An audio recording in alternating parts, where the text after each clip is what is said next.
السلام عليكم، واش حوالكم؟ ان شاء الله تكونوا كامل لاباس بخير وتكونوا بصحه جيده. اليوم جبت لكم وصفه تاع تريده بزاف بزاف تجي بنينه. هي الطريقه تاعها سهله جدا للصنع وتجي بزاف بزاف بنينه. هنا عندنا تريده تاع الدار، درناها في الدار ومقادير ماشي مكلفه بزاف. عندنا بصله، طماطم، عندنا فخذ تاع الدجاج وطريف تاع اللحم. هنا يكون اختياري. عندنا طماطم مصبرة، وعندنا شوية تاع سمن، وعندنا الزيت، عندنا توابل، عندنا فلفل حار شوية باه تجي بنينة، عندنا شوية خضرة، عندنا جريوات وسنارية وحمص يكون طايب ايضا، والملح ما تنساوش للتزيين. ونديرو معها عظام اللي تحب دير كفتة، كل واحد وكيف يحب يدير، هذاك الاختيار ليكم التزيين. انا كيما تعودتوا عليا ما نربيش لا بصله لا طماطم، انا نحب ندير بالطريقه هذه باه تجيني الماكله بنينه بزاف بزاف. في البرمه تاعنا نقليو اللحم والدجاج باه يجينا بنان، ومعهم الكربوط الفلفل الحار ايضا. انا الفلفل لهنا كان حار بزاف، نقصت منه باه ما تجيناش حاره بزاف النكهه برك.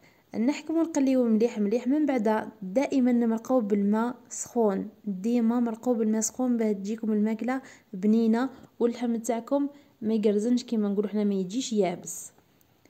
نخليوها تتقلى مليح ومن بعد نمرقوها ونغطيو عليها ونخليوها طيب فيها غرضها.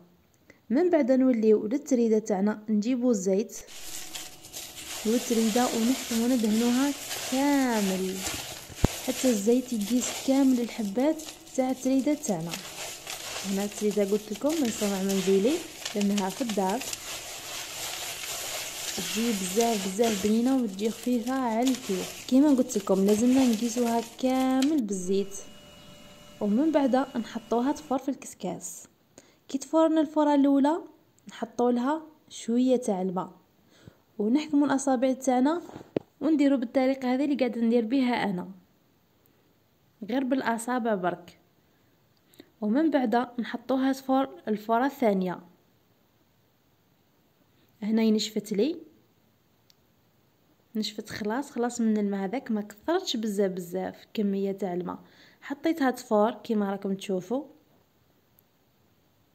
كيف هارت لي وخلصت، نجيبوا ليدام تاعنا هذاك اللي يقعد من فوقه. كيما ديما نقول لكم اللي ما تخرجلاش ليدام هذا دير الزيت ودير طماطم المصبره في الاخير كي تصفي المرقه تاعها بعد ما طيب اكيد.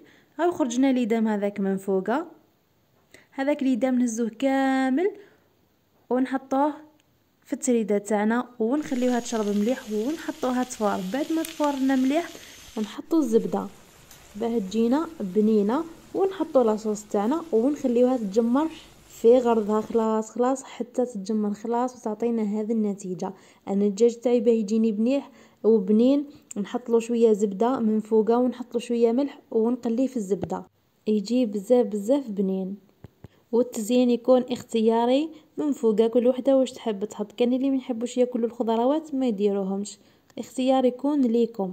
في النصاف لازمنا نديرو حاجه تقليديه. احنا درنا تريده خفيفه خير من شخشوخه والبربوشه، خيرنا التريده تجي خير وخير خفيفه وزيد بزياده سهله للخدمه تاعها وما تديش وقت كبير. ان شاء الله تكون نالت اعجابكم. وهذه الطاوله تاعنا ايضا درنا لي كيش حميص، درنا رولي، درنا ايضا شباح صفرة سخفت عليها مت عليها بالسخفه، درتها غير بالسيرو 2 دقائق، درتها شويه ما شويه سكر وشويه زبده ودرتها جات بنينه تهبل. المهم كليت ما بقاتش في بالي.